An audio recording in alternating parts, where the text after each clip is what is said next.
Hey everyone, welcome to The Feel Between, the #1 sewing and gender ideology podcast. We do gender and you do sewing, so together that sounds good. I'm doing both because by doing sewing, I am doing gender. Smart. I'm Yasmin. I'm Ahmed. And we're excited to have y'all today. We're going to go through a bunch of items. For once, I'm very proud. I collected some really good ones. Mm-hmm. And then we're going to talk about the Hasan Minhaj scandal. Yeah, so that's our agenda. That'll be fun. Yeah.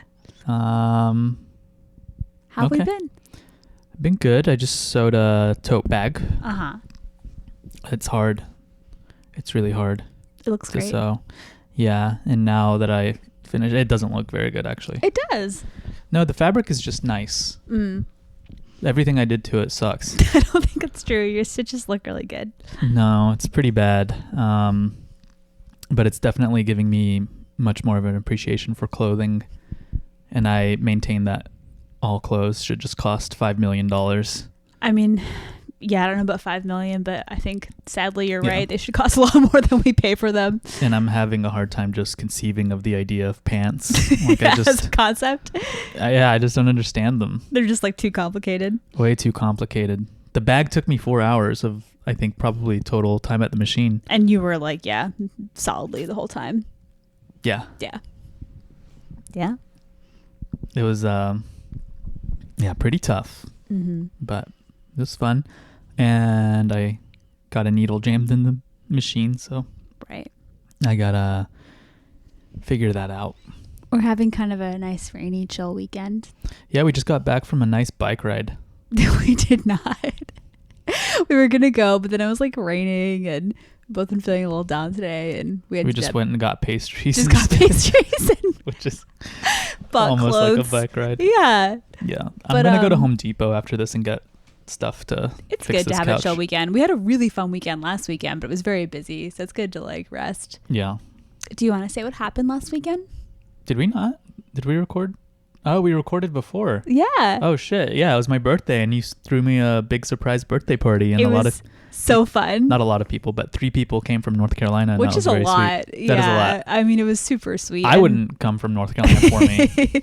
There were more people who wanted to come, but and they happened to be 3 very good friends, so that was really nice. Yeah, and you kept it a secret for a long time. It was so much fun. I don't really like surprise birthday parties, but this was like, it really touched my heart that That's you what I coordinated. figured. So, yeah. Yeah. I mean, but also you said that you liked it in high school, so I thought you did like it. No. It's not that I didn't like it. It's not like I'm not trying to make this an annual thing. Surprise. So Yeah. It was a once in a lifetime. Right. Yeah, it was funny because I would not like a surprise party. Yeah. Because I really like planning things. So I feel like that's taking away a big part of what I enjoy about a party. I love theme parties. I love planning stuff. Did you like the clandestine nature of it? It was so great. Surprise? Yeah, and it was really fun. Our good friends and old neighbors were staying in an Airbnb a couple blocks away. And so I felt like a spy. I was like reporting on Ahmed's location around the city. And it just like kept me very entertained. No, it was very sweet. I felt very touched and loved, and that was Yeah. And the other nice thing was that we had like our new friends from Pennsylvania and Pittsburgh. So that was like fun to have like new and old friends together. Yeah, it was cool. Yeah. Could see them compete kind of for my affection. Yeah, that was the theme of the party. Yeah. Old versus new. Yeah. It was a versus party. Right. Yeah. Yeah, so that was pretty nice. Yeah. What have you been up to? What have I been up to? Not much, honestly. Like I said, this has been like a bit of an up and down week for us both. But feeling better at work, which is good. Like feeling like I can breathe, which is nice. Yeah. So that feels really good. Almost ready to start having interests aside from meeting new people and work. I feel like I'm getting there. So that's good. But not much, honestly. It's just been kind of a quiet week. I'm trying to think if anything significant happened this week. Oh, I went to a union meeting yesterday. Yeah. Are you allowed to talk about it? I think so. Yeah. Okay. It was cool. It was for new faculty. And so, yeah, I really appreciate what they're doing. It's our first ever contract, and it was cool to learn about it and learn about the history behind it. Yeah. The strange thing you mentioned about the union is that at least there, you don't have to be a member in order for the contract to apply to you. So you don't have to pay member dues. Yeah, I think you you really hit it on the head when I talked about it. That definitely sounds like it's anti-union legislation. And they said it was a Pennsylvania law. So I think similar to the kind of, I mean, different, but similar to the kind of right to work stuff that we dealt with in North Carolina. They kind of took the bite out of the union by saying like, hey, you don't have to pay dues, but the contract that they negotiate, everyone then has to follow, which is very confusing. Yeah. But I mean, yeah, I think the stakes are clear. I think a lot of us just feel like it's the right thing to do morally, but then also most of the union and most of the workforce at my university is made up of people who are non-tenure track faculty. And so I think the kind of gains that they will get in particular from this contract makes it worth it. Yeah. Yeah. Yeah. Okay. Well, that's cool. You like all the bosses and stuff, and you're under the Steelworkers Union. Yeah. No, it was cool. I really liked learning about it. I think I'll start going to actions and stuff. I'm excited to learn more. Yeah. Yeah. I'm trying to get you like a full Steelworker overall and big boot outfit. I should definitely wear that to the Board of Trustees meeting. Yeah. Yeah. Get you a big hammer. Yeah. They'll be like, what do you do? And I'll be like, I'm a professor of Islamic studies. Yeah. Yeah. That'll feel highly relevant. Yeah. I mean, you're a steelworker now. I guess. Yeah. Steelworker adjacent for sure.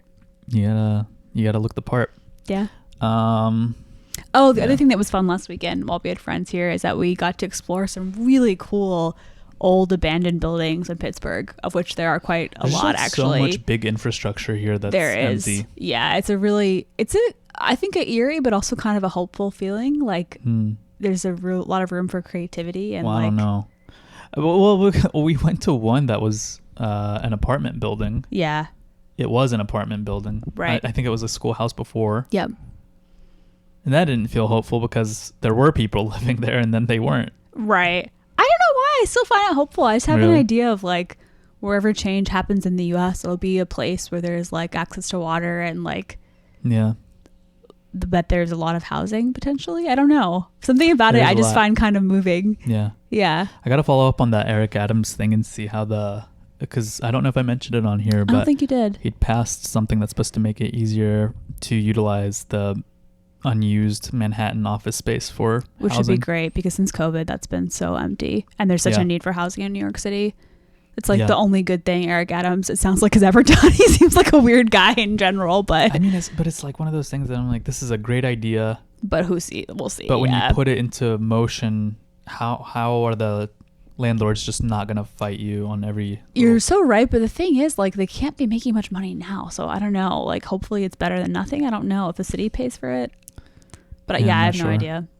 But if the city pays for it, they're not gonna be paying the premium office space price. That would be but no one is going to. That's the thing. That's kind of a dead thing now with work from home. Like, at least not at the level that it used to be.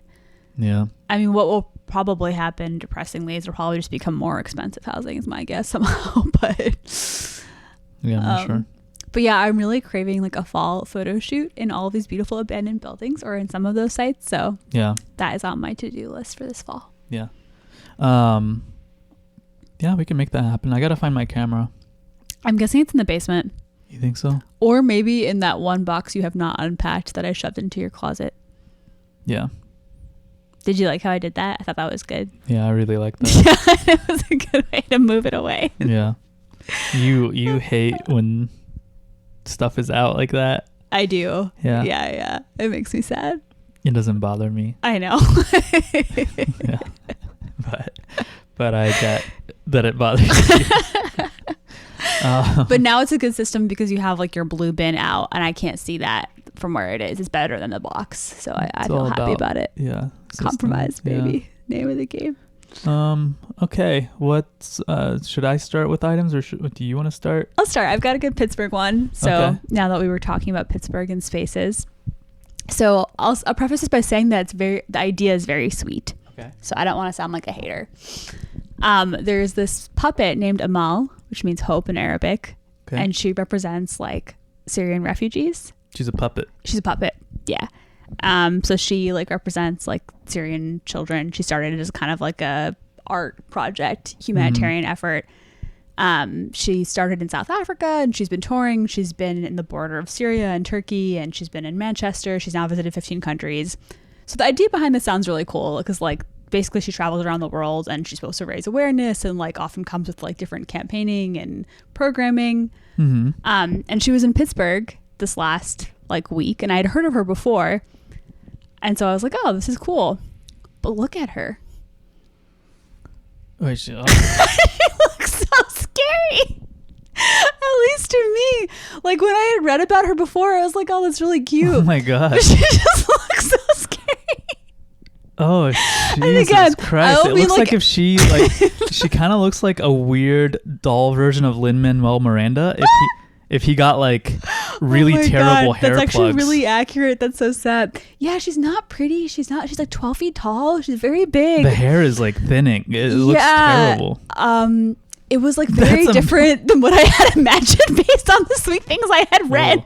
I feel terrified looking at this. Not yeah, hopeful. When I saw a video of her in downtown Pittsburgh, I was like, what is that? And then I was like, that's the doll that represents refugees. But again, like, I'm so glad that people find this inspiring. I hope that she's raising awareness. People find this inspiring? Allegedly, I don't know. But yeah, it was not. Who started this? It was started by like the South African group. I don't know if there's one nonprofit behind it or if it's like, but she's been everywhere. Like, you know, so they did not do a good job. While she was in Pittsburgh, she was downtown for a bit.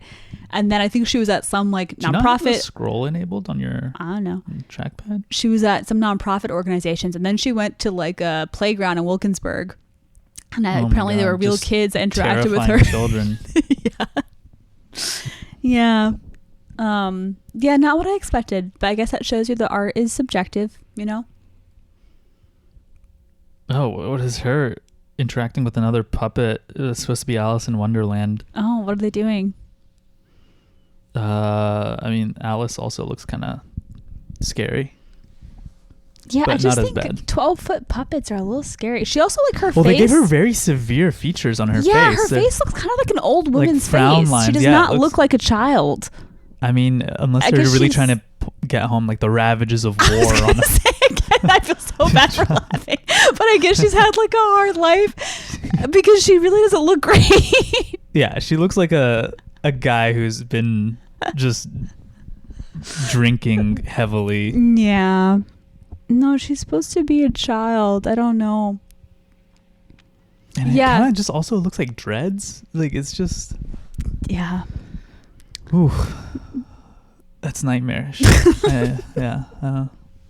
That would not earn goodwill for me, you know, if she came, I would actually be like, get out of my country. You fucking weirdo. I hate to agree, but I do agree. Yeah, it was not what I expected. I'm glad I read about it first. I see that and I'm like, I want more borders. Yeah. We need to stop these 12-foot puppets from coming into our playgrounds. Yeah, that's so scary. We need some barbed wire. I don't like it. Yeah. Okay. What's next? Do you want to go back and forth, or should I go next?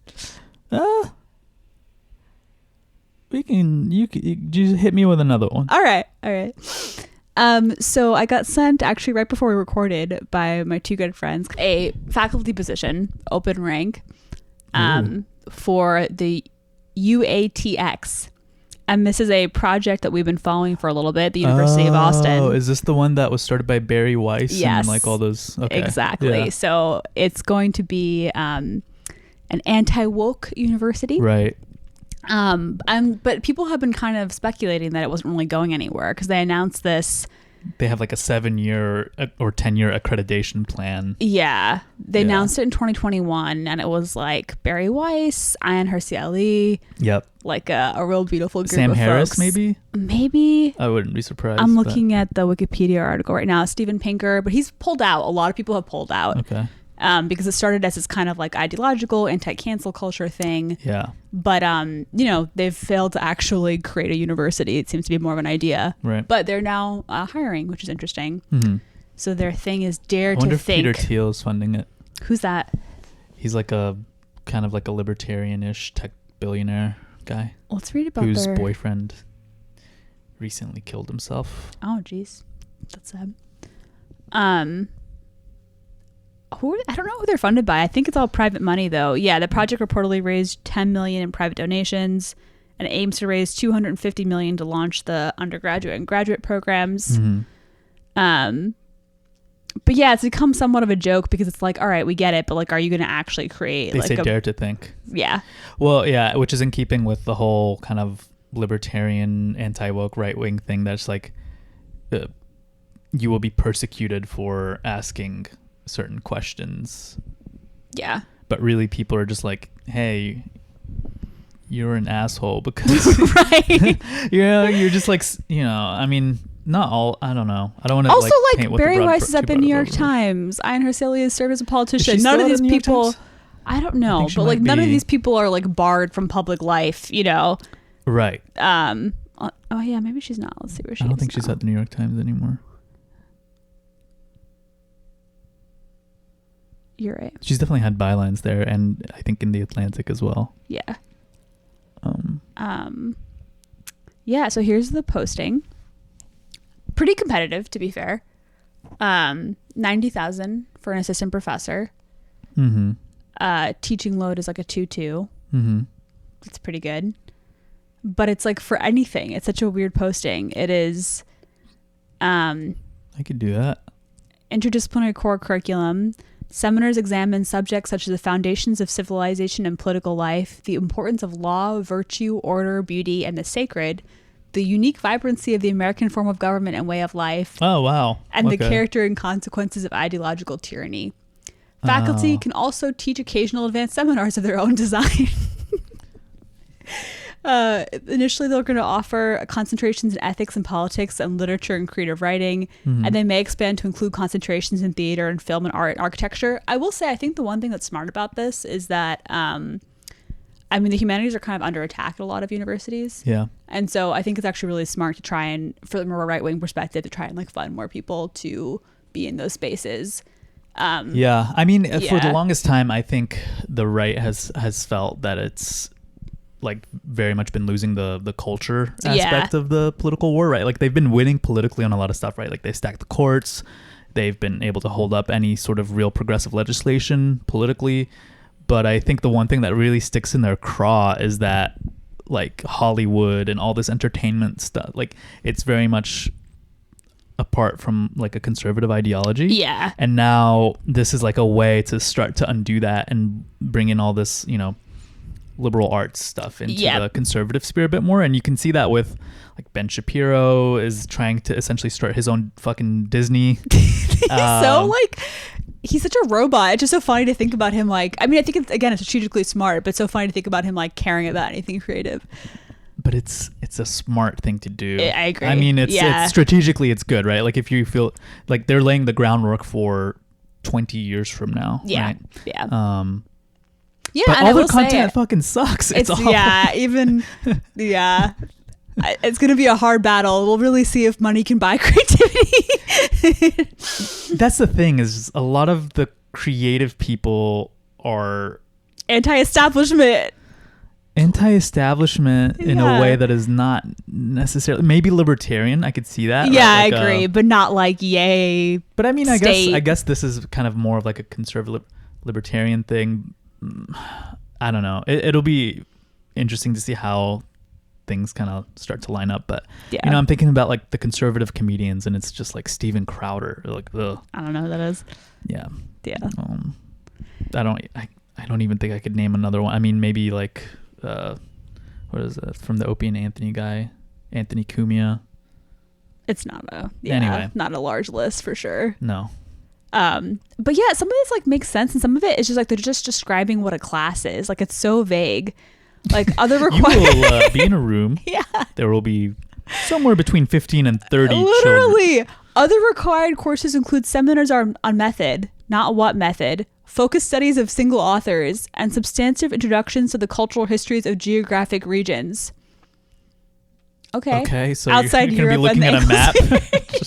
Okay, check this out. It's just like it's a rank for anyone in the humanities, I guess. But it's just like, yeah, I don't know. There's something strange about it. How long do you think it would take? What's going to be the selection pool of students for this university? Because I assume like the cream of the crop conservative students are going to want to go to like Chicago, Harvard, sure. Yale. Like Yeah, they're still going to yeah. go to the Ivies. That's the thing. Like until they get credited, it's just like why would you pay that much for this? Yeah. You know, if you can't use like FAFSA money towards it, I don't really know what they're going to do. You can use, oh wait, you do have to be accredited to get. I think so, right? Can you actually, no, maybe you're right. Works. Maybe you can use, I think, some Pell Grants and stuff for, unfortunately, like online University of Phoenix stuff. Mm-hmm. But yeah, I don't know. It'll be interesting. And then, I was just reading more in the Wikipedia article. Like a lot of people who initially were very gung-ho have like been like, hey, I'm still keeping my other job. Yeah. Like no one is completely fully committed to this yet. Like there was someone at Harvard who kept their job. There was like a professor of like at which is actually having a ton of issues now, a professor at like West Virginia University, and she was basically saying like, I wasn't saying all universities are bad, I was just interested in this project. Like a lot of backtracking. Also, like these people fucking love being in liberal spaces. They kind of do, right? That's like, why they exist. They're gonna drive each other fucking nuts if they are all at a university together. That's just for them. If it's anti-woke, like the anti-woke people love being around libs, one, to trigger them and to be triggered by them. Like they need that. That's like the conservative, like it's the dialectic they operate. I was thinking about that. Even like Austin is like the most liberal place in Texas. Like so interesting that they chose that, where there is an excellent flagship university. Obviously UT Austin's like one of the best public universities in the country, but it's also kind of like a libertarian tech bastion. I mean, like that's a good Joe point. Rogan's there. Google. I'm pretty sure. Is Joe Rogan there? Interesting. He moved to he's in Austin, Texas. Nice. Yeah, it's still Texas. And I mean, Joe Rogan's like a kind of like a dumb guy's libertarian, you know, like right. I don't know. I don't want to say he's apolitical, like, but he had like Bernie Sanders on his show and was a Bernie supporter, and then is like, oh, he's a white guy. Hey, he's like a white guy. He's like a dopey, but he's not like a malicious. I think he's kind of malicious. No. What I'm saying is like he's not like out to be like a conniving sort of Ben Shapiro type. You know, he's not like purely a thinking about figure, conservative ideology. Like, and it's what 20 years the scape will look like. Yeah, exactly. Yeah, that's true. But yeah, these people are just like, if this university keeps going, it's just gonna fold because they're all gonna get there and be like. It's going to be their nightmare. It's going to be like the Disneyland that was designed for them, and it's just going to be a prison. And I like that. That actually sounds like a great premise for like a short play or something. They're going to go nuts. Like they need to be at Yale. I mean, I would say, I guess that they'll still have like the rest of the higher education, like ecosphere to like rebel against. Maybe that will keep them going. I'm mostly confused about like what student would go there right now. They need to take some of that $250 million and fund an adjacent... by the way, they've only done 10. That's the goal, is 250. But fund... they need to fund an adjacent, like, highly woke university. Well, that's probably why they're in Austin, so they can point down the street and be like, look at that school. Really? Politically, is UT Austin that... it's very liberal for Texas, especially, A lot of the flagship universities are like this. Like, they are the liberal thing for the school, you know, the state. But is it liberal for Texas or relative to... I think it's liberal for the country. I mean, I know it's like Chapel Hill. Yeah, their law school has, I mean, as much as you can get like a liberal, or sorry, a labor focus. Oh, really? That's cool. I didn't know that. I think it's them and like Minnesota. Minnesota. Yeah. Their law schools have like some labor law faculty that's supposed to be pretty good. Yeah, but I think my understanding is that it's similar to Chapel Hill and that like the student body is quite liberal. In what can be I guess Texas is more solidly red than North Carolina. Yeah. Yeah. Well. Best of luck to them. But I was joking with my friends. We were like, should we infiltrate? Should you? What would we say? I mean, for $90,000, I could infiltrate. Austin's expensive to live there, though. You know, free market is they're probably not going to have 10-year contracts. I don't know. It's like I didn't think about performance. That. You know, they're going to be like, the market's going to decide. Yeah, but I was thinking about some good lines to pitch. I'd be like, I think that Islam has to be reformed in keeping with the founding fathers and their principles. Yeah. I think you should rewrite. Like let's see, who would be the most like Muslim president that we've had? I mean, it's Donald Trump. Obama. Yeah, everyone was afraid he was Muslim. Definitely Obama. His middle name is Hussein. But Trump doesn't drink. Really? I didn't know that. Yeah. He eats all the hamburgers but doesn't drink. And Trump also doesn't do cocaine and get his sucked in a limo, you know? You love that conspiracy theory guy. Allegedly. Hey, you know, cocaine not mentioned in the Quran. That's true. But like, okay, of the founding fathers. Oh, who would be the most Muslim? Oh, I hate this, but Benjamin Franklin had a Quran, and people love to talk about that. No, Thomas Jefferson. Oh, fuck, you're right. Thomas Jefferson. Wow. Interesting. Thomas Jefferson had a Quran. I have to go back and bleep that out. It's all right. We all fuck up. Thomas Jefferson had a Quran, and people love to talk about that. Yeah. Which is fine. That's true. Good for him. Okay. He also probably had enslaved people who were Muslim that he, owned. But Thomas Jefferson. There you go. There you go. That's a good rewrite. Yeah. Except that kind of starts to sound a little Japanese. But anyway. Yeah, it'd be interesting to see who else they'll be able to get. Because I feel like, I wonder if it'll be people leaving established institutions to teach there because they like really believe in it. I can't see that happening. But that's the either. thing is that already has been not happening. They thought it would happen more, and people are like keeping their other university affiliations because they're waiting to see how this goes. Conservatives have kind of hamstrung themselves because I also feel like the people who are going into academia now are mostly progressive. They wouldn't apply for this, is my thought. The conservatives who have just been in the institutions they've been in for a long time probably won't leave because they're very comfortable where they are. And to be honest, like I really like, I think they really like just dunking on, and they love the prestige of it, right? Like this thing is not prestigious yet. Absolutely. And 90,000 is like decent, but you can make 90,000 at UT Austin. Yeah. Like, it's not like competitive enough to make you move. And just generally like conservatives have hamstrung education so much that they don't have a large pool of candidates to choose from. Yeah. So that, I don't know. This seems like a failed venture. Excited to see who applies. Yeah. I would apply. Yeah, go for it. Why not? Yeah. What would you teach? Well, I guess just what was that stuff? What does that post say? I'll teach whatever it says. Yeah. You'll show a map and be like, here's a place. Yeah, we'll look at a map. We'll check this out. Yep. And you're supposed to talk about how unique and vibrant America's government is. Mm-hmm. Incredibly unique. The most. We'll say the pledge every day. Yep. Did you ever have to do that when you... After 9/11. After 9/11. We started doing it, yeah. Mm-hmm. We did not do before. Interesting. Yeah. But only in my elementary school. I don't think maybe my middle school did. My high school definitely did not. Yeah. Yeah. We did. You did? All the way through? All the way. Yeah. Yeah. Yeah. Yeah, I remember I was thinking about this recently, actually. I had my fourth grade teacher. He was also my teacher for fifth grade. And I became kind of like friends with him for a bit as an adult. Very sweet man, very progressive. But there was one kid who didn't stand up for the pledge once, and he kind of gave him shit, which is sort of strange. Yeah. Yeah. He was like, you have to have a reason to do this, but you don't. Yeah. I hate America. Is that a reason? I don't know. I'm not sure what he was thinking. He might have just been tired, like we were 9, Can't be too tired to fight terrorism. I guess. I had a crush on him, but he liked Adrian. The teacher or the kid? The kid. Oh, okay. All right. Okay. All right, should I go? Yeah. My items, I have one that is a bit of a follow-up to our last episode. Okay. About the Muslim manosphere. Oh, yeah.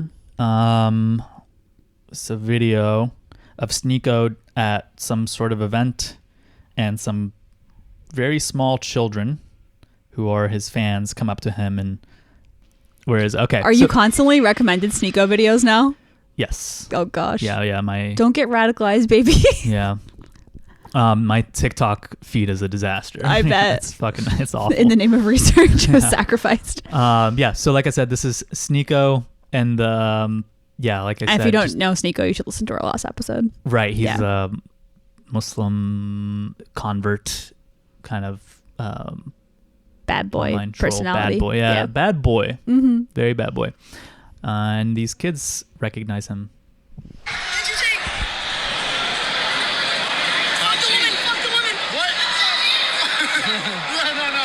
No, wait. We love women. We love everybody. No. Oh my gosh.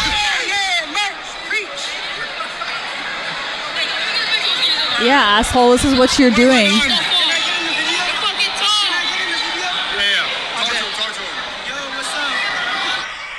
Yeah, that's pretty much it. So they go up to him and they're like, fuck women. He's like, no, we like women. He's like, but not transgenders. I don't know if it was hard to hear, but yeah. Man, that's depressing. And these are like, I mean, these kids look like 9 or like 10. 10. Maybe yeah, 11. very young. Yeah. Oh man, that's and he's kind of like realizing, I'm sure he doesn't actually care, but he's like kind of dumbfounded because he's just like, whoa, this is my audience and they're saying stuff like this. But he must know that. Like, it's so frustrating. Yeah, absolutely. Yeah. Ugh. Yeah. Not much else to say on that other than I thought it was a timely little follow-up. Absolutely. And depressing. But did you see the NYPD's new subway patrol robots? Yes. Did you really? I saw Eric Adams trying to hug one. They're like, it's hard to describe. They're kind of like almost egg-shaped.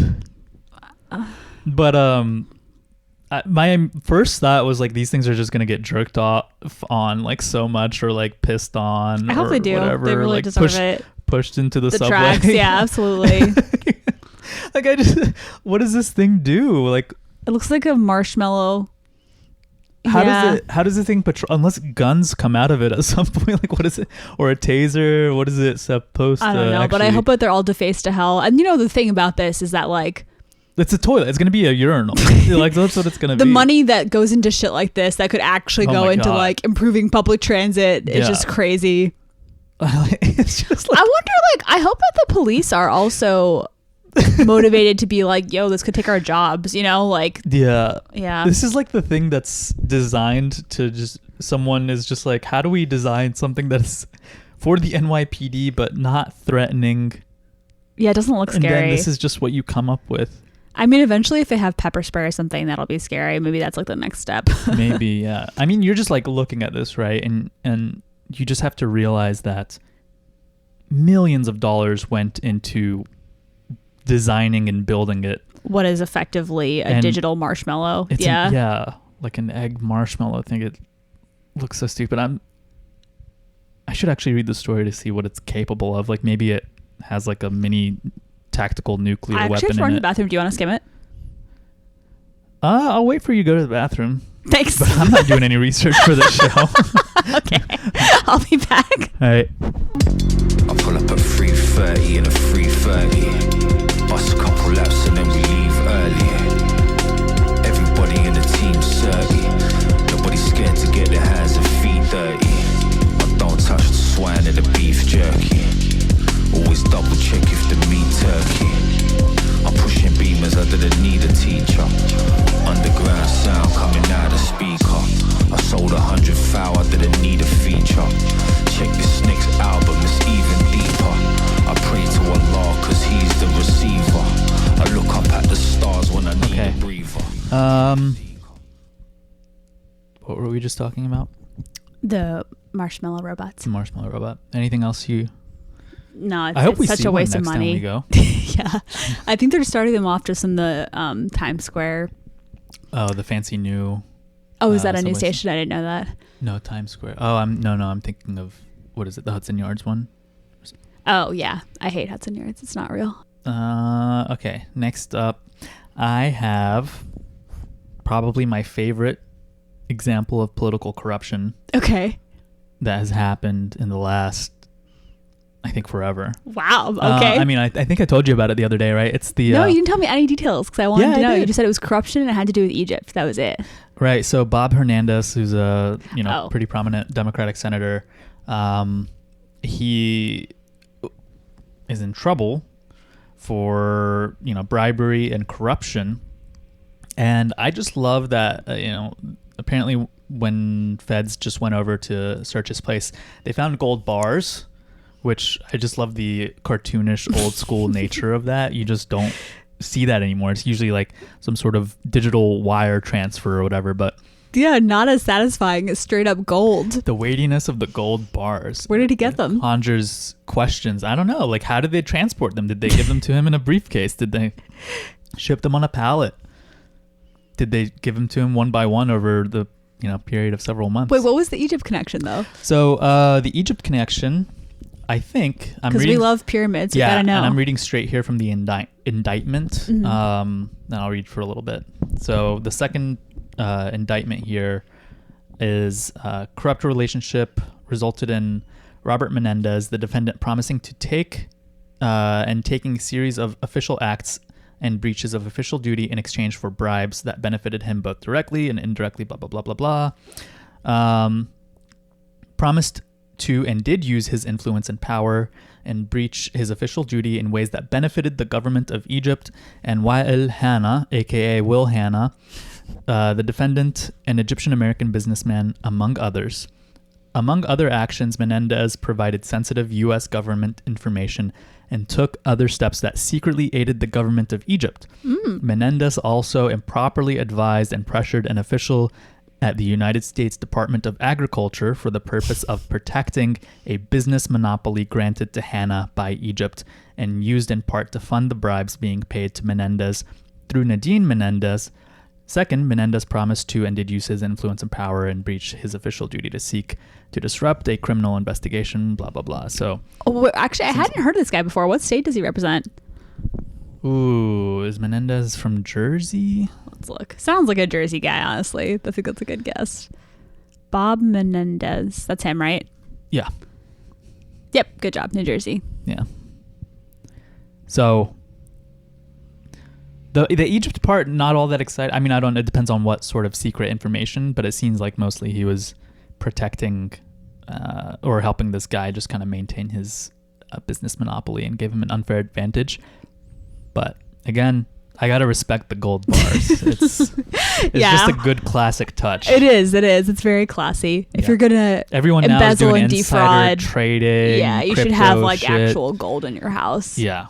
I think that's a fair standard. I hope it was in a safe. That's like the only thing is that I hope it was in a big old safe. And not just like chilling out. With a giant wheel that you have to turn. Yeah. And then he just goes in there and looks at it every once in a while like He's Scrooge like, McDuck. My gold. Yeah. Yeah. That would be awesome. So refreshingly old school. Critical support for Bob Menendez. Mm-hmm. I hope they don't get the guy, but next time I put on my gold necklace, I'll think of him. It's not looking very good. Yeah, it's not. It seems like a pretty serious indictment. Yeah.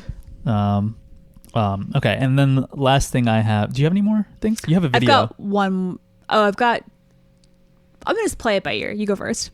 The last thing is this march in Canada, the 1 million march for kids. I hate how people weaponize kids like this. It's so stupid. It's also such a bad name. 1 million. I think maybe they're trying to play off the 1 million march, like the 1 million man march. Yeah, organized by like Farrakhan and like. I think that's what they're trying to evoke, right? But with this the is name. In Canada. I don't know. It's not that far away.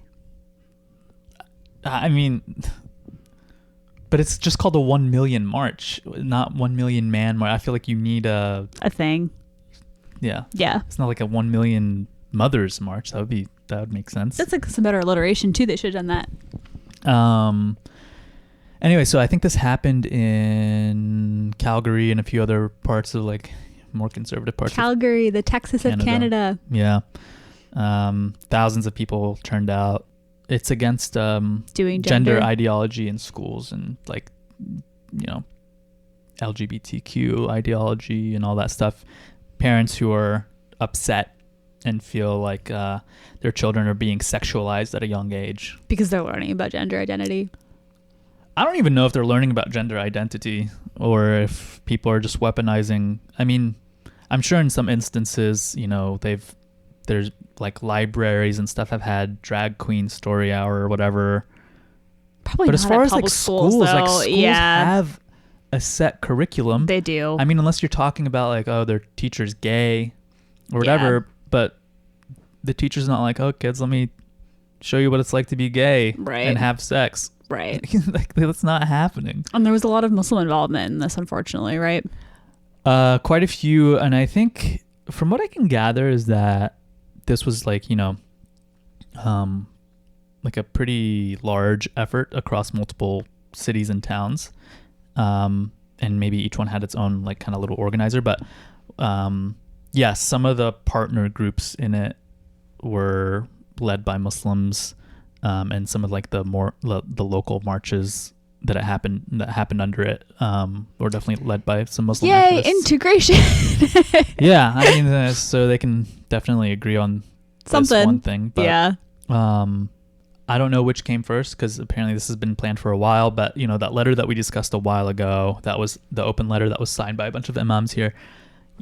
They use a lot of the same phrases, right? Like they say LGBTQ ideology, like, so they're and this whole like whistle thing with Yeah. like the kids is also a major like conservative talking point. The idea that kids are getting brainwashed, or even the awful allegation that somehow kids are being abused. Like, child abuse is fucking real, and it's not because of queer people. Like, so they really are trying to frame this identity or this grouping of identities as an ideology that is coherent, and then say that this ideology is promoting the sexualization of children. Yep. As if we don't constantly look at little girls and boys and be like, they're dating, or like, look at this little lady. Like Right.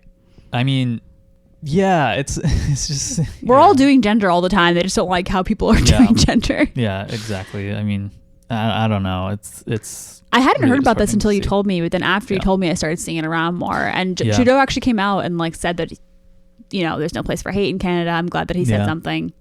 Elon Musk, I think, gave them some support. Really? Yeah, which I'm not really sure why he felt like he He's needed such to an weigh in on idiot. it. Who knows? I had another thing that I was going to show you here.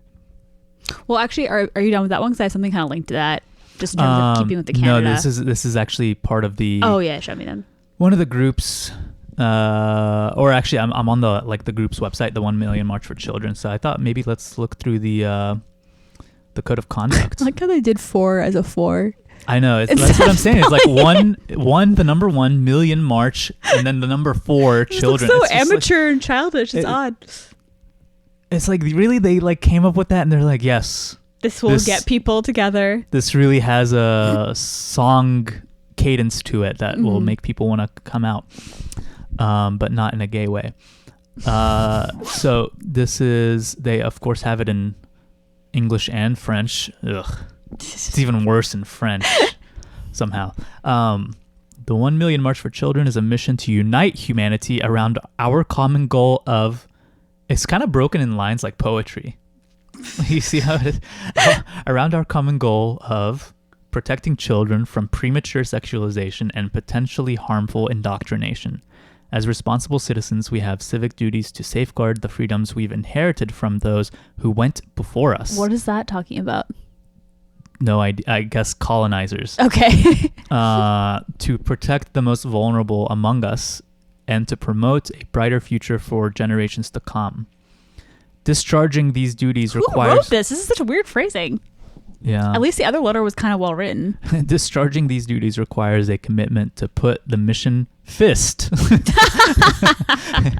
to apply the highest ethical standards in all decisions and actions, whether online or in public spaces. 1 million people did not come out for this, right? I know it was well attended, but it was more much in the less. Thousands. Yeah.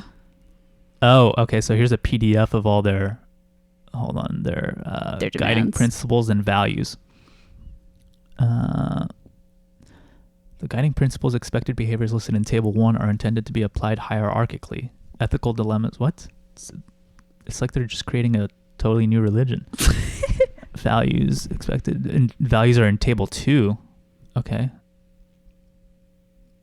Promote the dignity of all persons. Okay. Well, right off the bat, that doesn't really seem to be actually super deployed in here, keeping with their other ideas. Yeah. Okay. That's the thing, is like they always are just they kind of come at it from the same one. I feel like that's the same with the University of Austin thing, where they're like, no, we're actually the ones who are welcoming to everyone because we're letting people say that gay people should be killed. Right. Look how welcoming we are. That's inclusivity in its own way. Yeah. Serve the mission before self.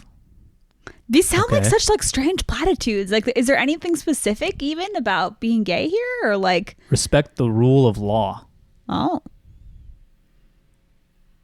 Okay. And Table 2 is the ethical values. integrity, loyalty, courage. Oh, greatness. How do they describe the value of greatness? Act in a manner that is conducive to a brighter future for generations to come. Foster teamwork, learning, and innovation. Ensure resources are in place to meet future challenges for Canadians. This just sounds like kind of like corporate speak. It doesn't really even sound that dangerous. If you hadn't told me that they're specifically tied to like anti-LGBTQ efforts, I would have no idea what they're talking about. Like, yeah, it's so not maybe specific. They're like trying to get to the Olympics or something. Yeah, exactly. Represent Canada. Yeah. Be great. Okay. Yeah, it doesn't say anything about like. Yeah, but that's the thing, is that they'll never come out and say it. They just they whistle it, dog whistle it. Anyway, so that's it. Unfortunate that there were so many Muslim. I don't want to like paint it as like Muslims are like that. Like obviously, it's just like a bunch of different groups come together. But we're allowed to be annoyed with the group that we have an affiliation with.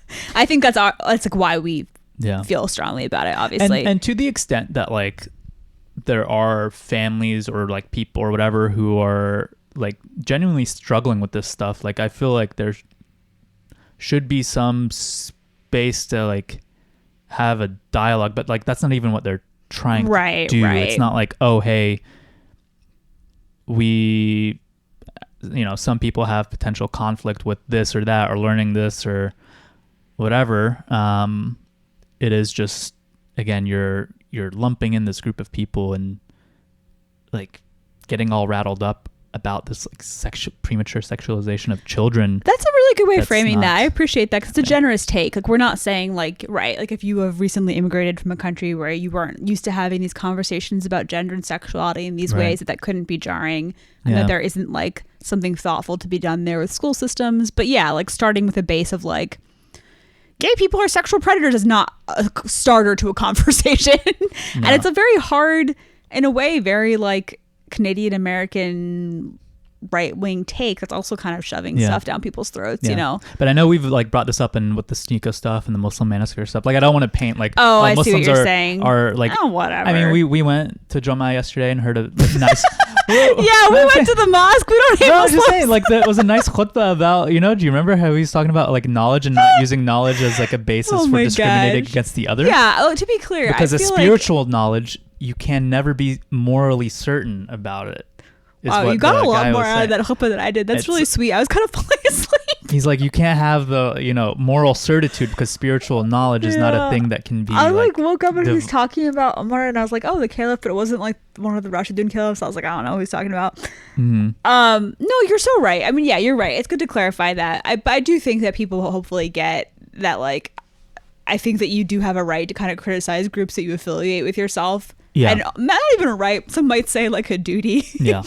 And I think, we feel like a vested, I don't want to speak for you, but like speaking for myself, I feel a vested interest in like how Muslim community works and also in how like Islam is portrayed in the public eye. Yeah. And I'm also over, I think we both are like, I think we grew up in like a post 9/11 era where you had to do a lot of like, but Islam is a religion of peace. And it's like, I always tell my students this, like there are over 1 billion Muslims. Yeah. And you can study things about a faith, but really it is what people do in the world. Like that's what we can study. You know what I mean? Yeah. Like, and where am I going with this? Yeah. Like some Muslims are jerks. Like there's 1 billion. Like, it's not surprising.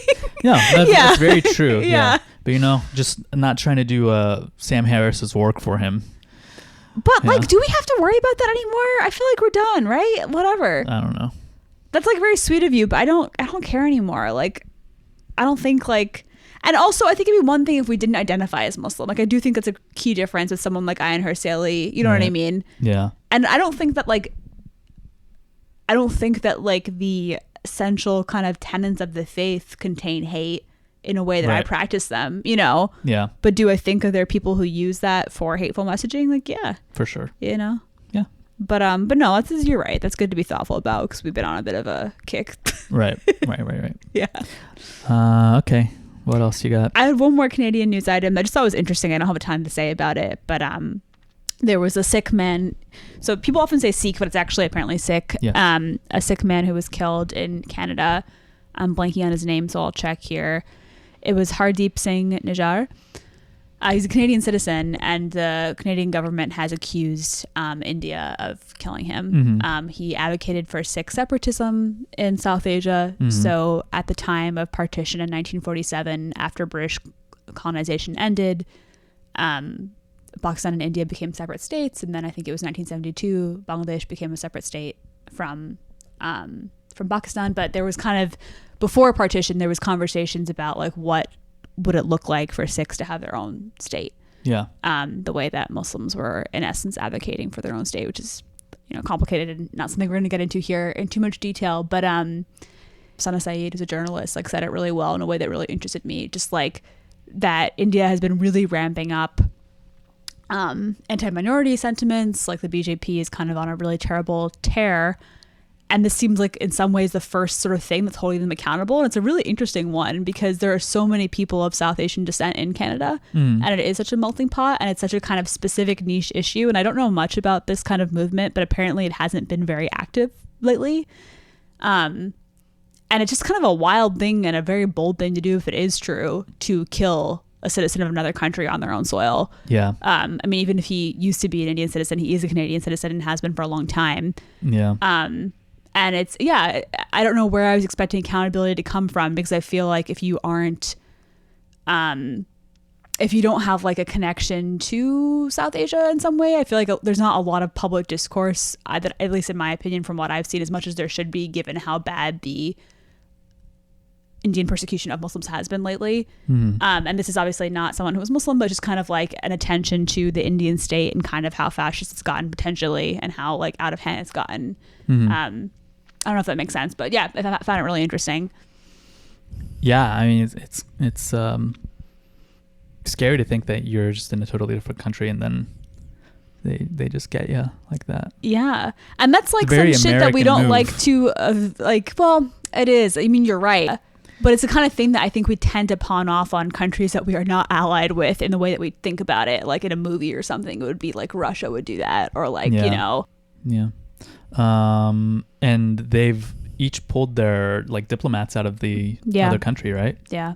So it's also just interesting to think about citizenship, like the fact that this man was a citizen of Canada, but that India still somehow claimed him or saw him as a threat. And like kind of the power of diaspora communities, like both in their connectedness and their separateness, like the idea that there aren't really that many Sikhs rallying for separatism in India, but that Sikhs in Canada rallying for that could still be threatening to India's sense of self is really interesting. Yeah. Yeah.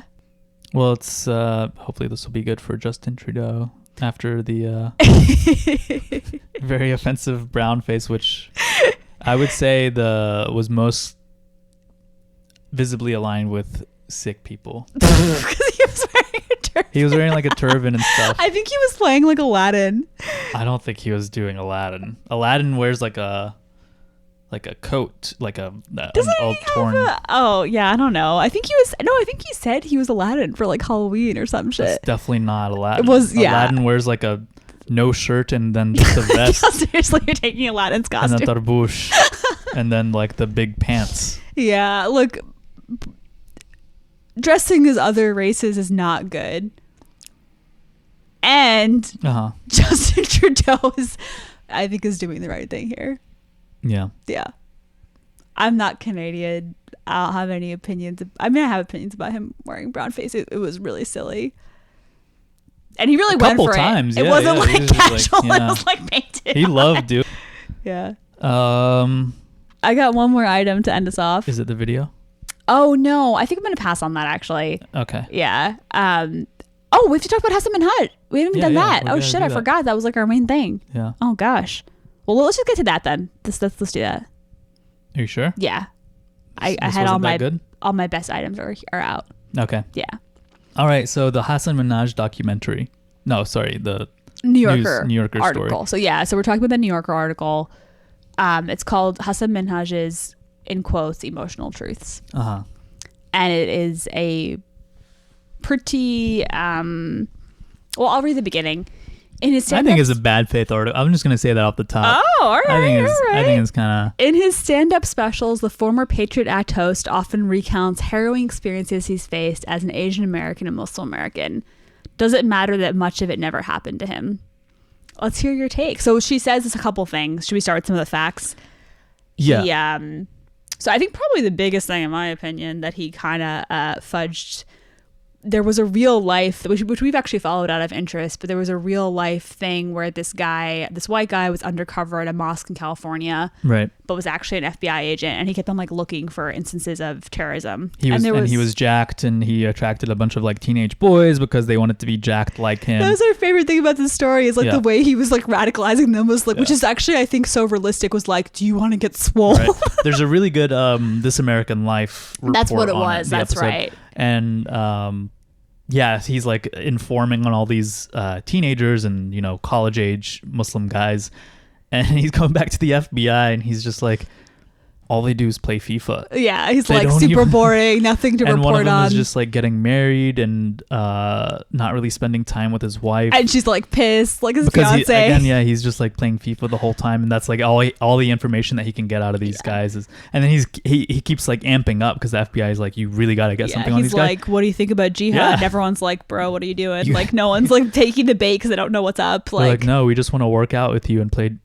FIFA. And then what actually happened, and this again is a real life story, is that someone tried going to the FBI because they thought they were doing the good thing and they thought that this guy was like a terrorist. Mm-hmm. And then nothing happened. And that's when people started to be like, oh shit, like what is up with this? Like something is off. And they realized their community was being spied on and it's very invasive. And I think at some point the FBI, like they didn't know that this guy was undercover. So like different factions were not talking to each other properly. Yeah. And so the FBI was like investigating this guy at some point, maybe. I don't remember the exact details, but it's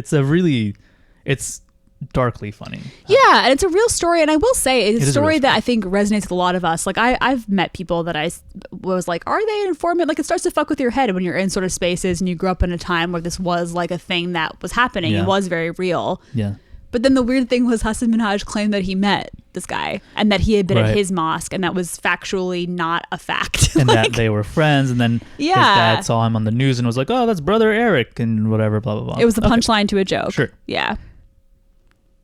Okay.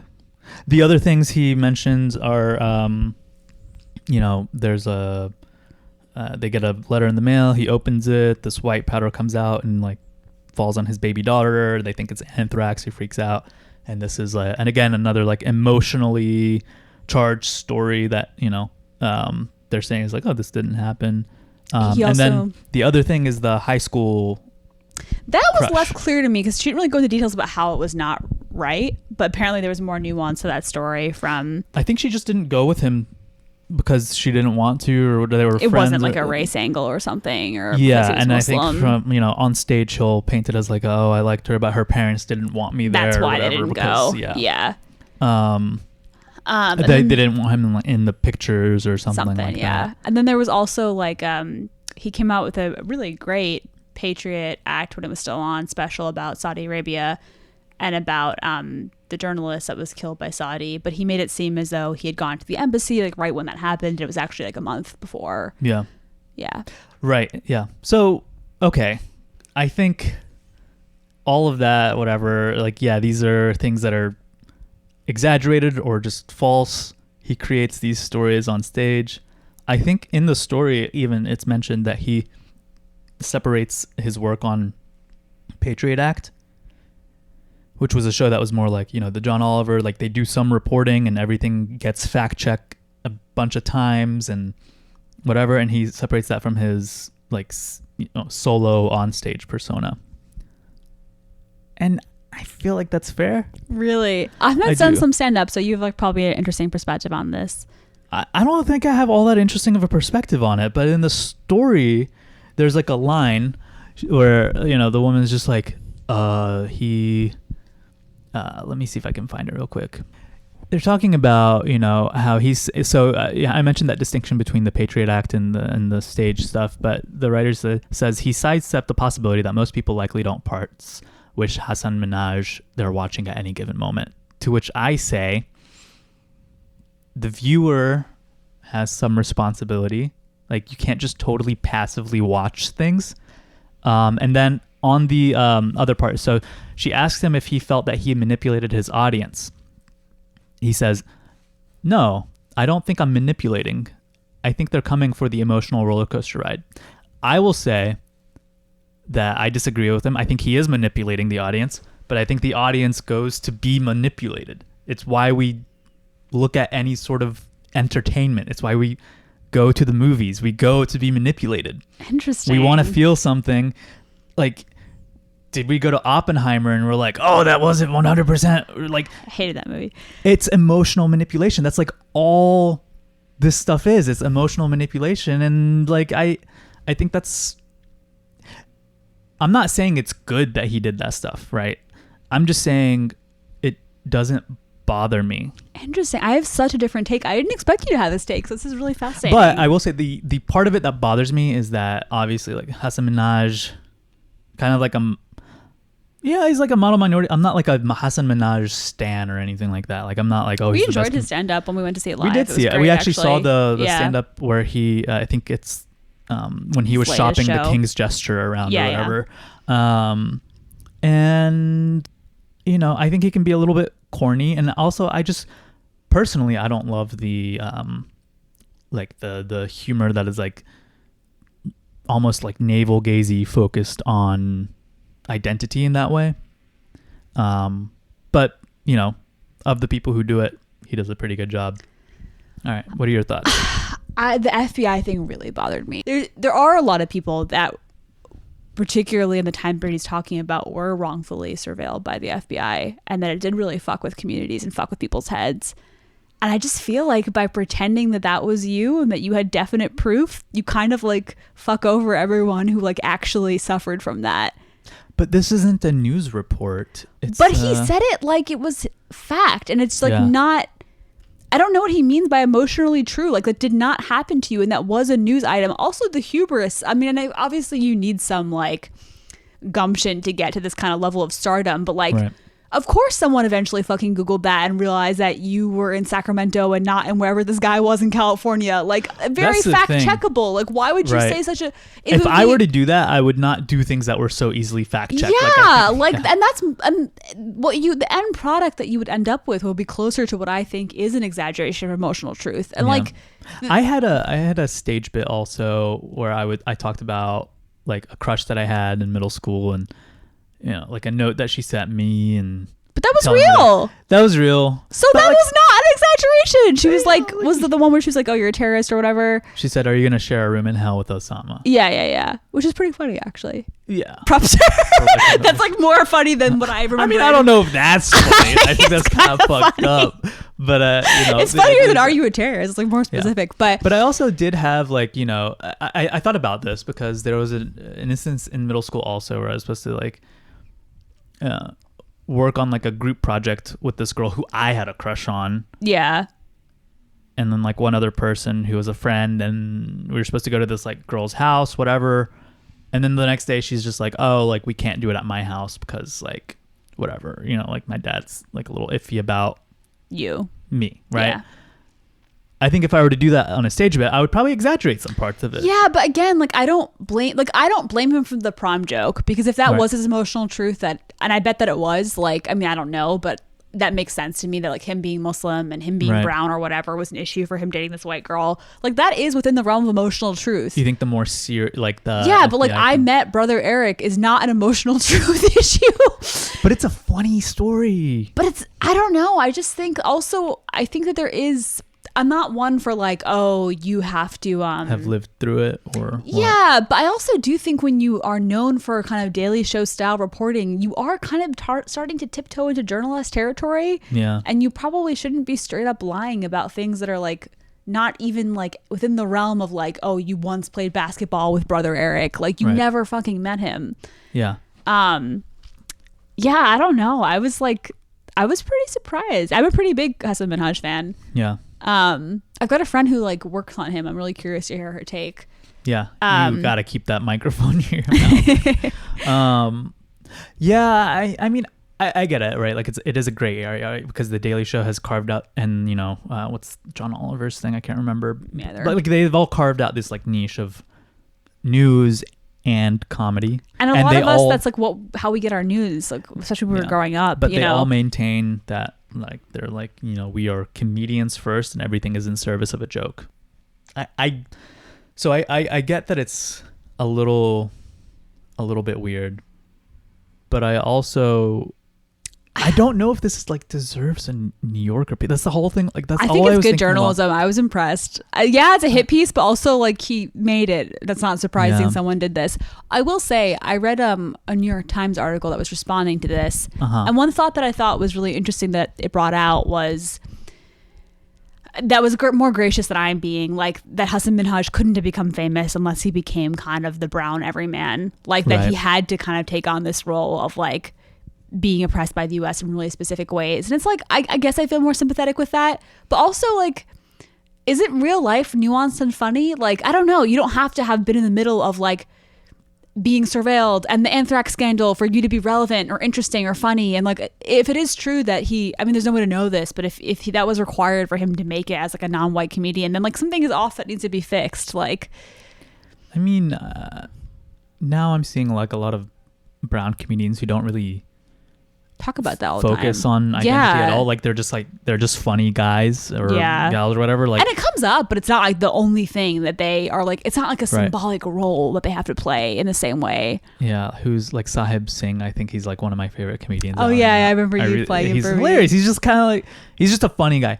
But when Hasan Minhaj was coming up, yeah, you kind of do have to do that a little bit, I think. And now that I'm thinking about it, like we talk about Muslim stuff a lot in this podcast, so I get it. Like, yeah, there is something to like, oh, this resonates with me and I want to be able to have a voice about it, but that's different than claiming it as like something you've directly experienced. I don't know.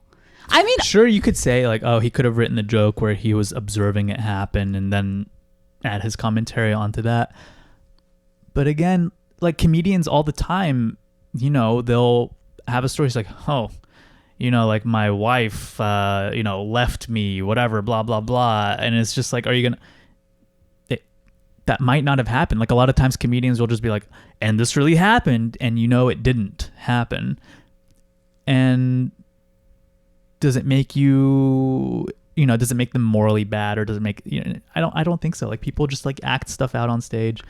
I'm just thinking about like within our... Oh, sorry, go first. Oh, no. I'm just thinking about like within our own lives even. Like, because we both have had instances, I forget if you had, I think you have, where we felt like, oh, this person might be like an informant. Keep microphone. And I always exaggerate or like play up, but like I really did think that. I'm not making that part up. Do you know what I mean? I'm not a comedian, so I get that it's different. I've definitely had people who I've been around who have been like snatched up and either by FBI or like deported or whatever, but right during like the NCERS program, right? Yeah. I just worry. I mean, and I guess like maybe this is also like not something I should worry about because it's like whatever. Why do we have to have the burden of proof? But I do worry that people will kind of point to this and be like, "See, people exaggerate. Like this doesn't really happen to this extent." And it's like it absolutely does. It just didn't happen to this man. That's another thing where I'm like, is that what happens? Like, or is that just kind of like a story we tell ourselves to? I feel like at least with, maybe it's not a good corollary, but I do think it does happen with gender stuff. Like people will point and be like, see, like women lie. And it's like, well, fuck you. Like that's one person. Like, like, yeah, I don't know. Yeah, it's interesting though. Also, real statistics show that most false rape allegations are actually men against other men. Did you know that? I didn't know that. It was in that book by Amia. The Right to Sex. Yeah. Yeah. Yeah, it's kind of like a political thing. Or they're like, oh, he's a sex pest and he's, false. Anyway, I still like Hasan Minhaj. Like I remember watching, what was the first one? Homecoming King, like, and like tearing up and like making my parents watch it. Like I appreciate him and I won't stop watching him. I think the most truthful he is actually in at least the stand-up we saw is when he talks about his desire for power and how it's hard for him and like how his wife gets frustrated for the validation and being clearly something about that is really real. And a lot of us have that. I think almost, I don't want to say all of us, but like you and I have that. We like public spaces and public speaking, but like clearly it seems like a really driving factor for him in a way that is very Yeah, like might be his downfall. I don't know. I don't think that's strong. Really? Yeah, I mean, like the guy, I mean, he embellished, okay, at the worst, you can say he just totally made up stuff. But that's true. In comedy on stage. That's not the worst. That's a fact. Okay. Yeah. Is he my still response entertaining? my response is, so what? Was it a good joke on stage? Did it play well on stage? Because I think for me, it's when we went and saw what's it called, the last special, King's Jester or whatever, I wasn't like, oh, it didn't, the parts that resonated with me didn't resonate because they necessarily happened to him. I will say, I was just like, wow, I can't believe all that stuff happened to Hasan Minhaj and none of it was made up. But don't you remember, we like, you're right. We weren't like debating the truth claim of it, but I do remember us being like, oh, we heard about that on the NPR story. That's so crazy that he was at that mosque. And now I feel kind of duped. Yeah. Well, I don't care. I was like, oh, it still happened. It just didn't happen to him. That's fine. But that matters. I don't know. I don't think I would pay to see him again. Really? Wow. Yeah. Wow. Yeah. I don't know. Really? What if he takes over The Daily Show? Ugh, that'll be hard because I love The Daily Show. I think I'll watch him still, but I don't know if I would pay money to like see him again. I don't know. You got to keep that microphone. Yeah. And I think he's actually being smart. I think that more fuel would be added, unfortunately, just the way our culture works. If he was like, I apologize. Responding to, you never apologize. Yeah, don't apologize. Double down. Just make up some other shit, dude. That's kind of what he's doing. Just be like, when I was in India in 1948, it was very... When I saw the maps being drawn for partition, I had a feeling it was not going to go well.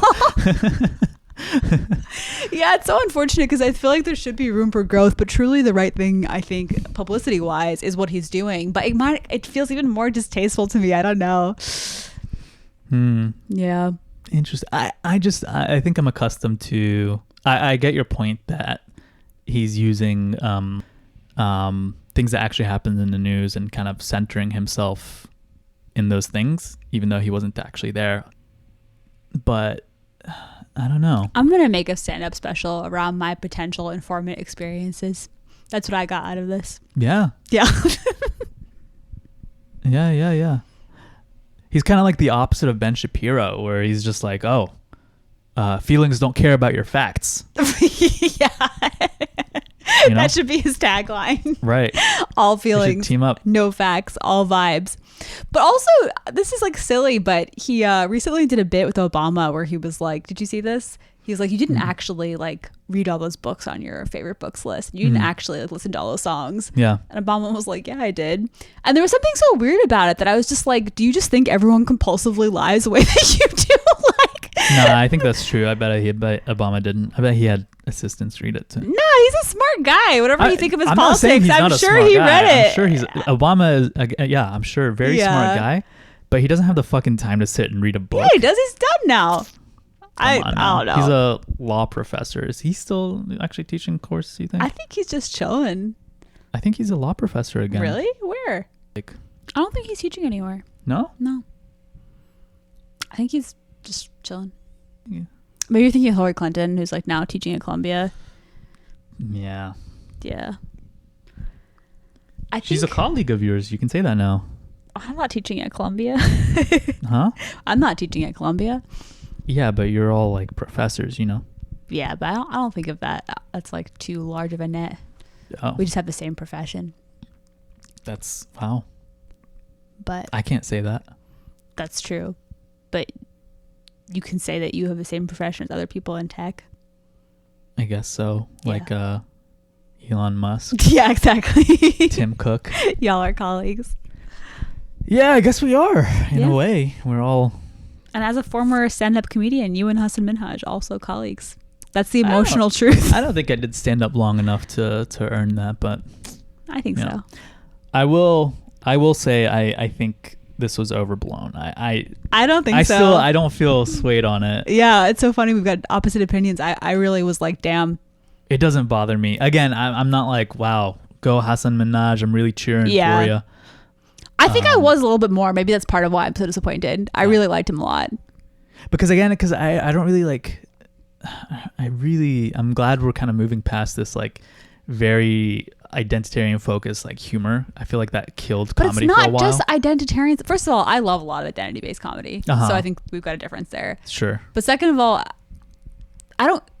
he could have been an identitarian-based comedian and not lied. Yeah. Like, it can be good. Like Dave Chappelle did Identity. Yeah. Like, you know what I'm saying? Like, yeah. Sorry, what was the last thing we you have said? pretty different comedy tastes. We overlap. We a little overlap on some things, yeah. bit. But yeah, I think. Yeah. Well, we both like watch comedy to relax. Like I watch YouTube comedy clips all the time, but I think like most of them you wouldn't find funny. Yeah. Yeah. Well, if he wants to clear the air, he's welcome on the podcast. welcome on the podcast. We will welcome him to the field. Yeah. We will talk about what is Sounds like wrongdoing and you- right doing. Yeah, it sounds like you think he really fucked up, but I do. I think okay. I'll actually ask this before we go because we're kind of over, but I do feel like audiences have some sort of responsibility to parse what they're seeing, what they're looking at, especially now, because this is just aside from comedy. When we see like conservative parents or people like posting like crazy ass news stories on Facebook and stuff like that, we're just like, oh, you're so stupid. Like, why don't you read it and look into it before you? It's just like, why isn't that same responsibility expected of Hasan Minhaj's audience? I mean, I think you're right that it's really important to like teach students and ourselves like the skills to like think critically and parse through media in such a media saturated age. But I also don't think that is an excuse to deliberately lead people astray or to like deliberately say things that are not factually accurate. Like I think what is real still kind of matters. The idea that like so many stories happen to him and are perfectly tailored for a setup and a punchline that tight. But there's a difference between like emotionally exaggerating something that happened to you that is about like your personal life and something that like is an issue of national security. I just feel like there's like you're worried about America. I'm worried about like people not taking seriously the fact that people actually really are surveilled. Right. Yeah. Like I just think that you shouldn't make light of things that have real world consequences that are not just you, especially if it did not happen to you. But I think what he does in his stories is like he doesn't make light of these things. Like obviously I think what he does, obviously he lies about it happening to him, which is ironic because now the surveillance has happened to him and he's being dragged publicly. It's not surveillance. It's called journalism. This informant reporter. Props to this lady. She did a great job. I don't know anything about her, but New York Times agent or New Yorker. New Yorker. I'm a fan. I think she did a great job. I can't believe this didn't happen earlier. But he, to his credit, he speaks about the severity of these and how damaging they are, or whatever, right? But why should I trust him then? But what I'm saying is that him doing that doesn't make me believe that surveillance is any less pernicious or happens less. I agree, but I worry that it would for other people. But also, I just feel like there's something very sort of sinister about only using tragedy like that for your own personal advancement, like to only land a punchline. If there's no shred of truth there, that just seems like yikes. That's the system we live in, baby. We gotta do that. Everything's about personal advancement. Yeah. Like, again, I fully give him the prom joke. I don't care if that was made up. That affects no one else. The surveillance FBI thing really bothered me. Yeah. That's fair. I don't know. Maybe I'll have to think about it some more. But well, that's interesting. Yeah. All right. Anything else said? That's it. All right, bye. Good, bye. I guess I'm a bad liar. And oh, baby, let's make reality, actuality.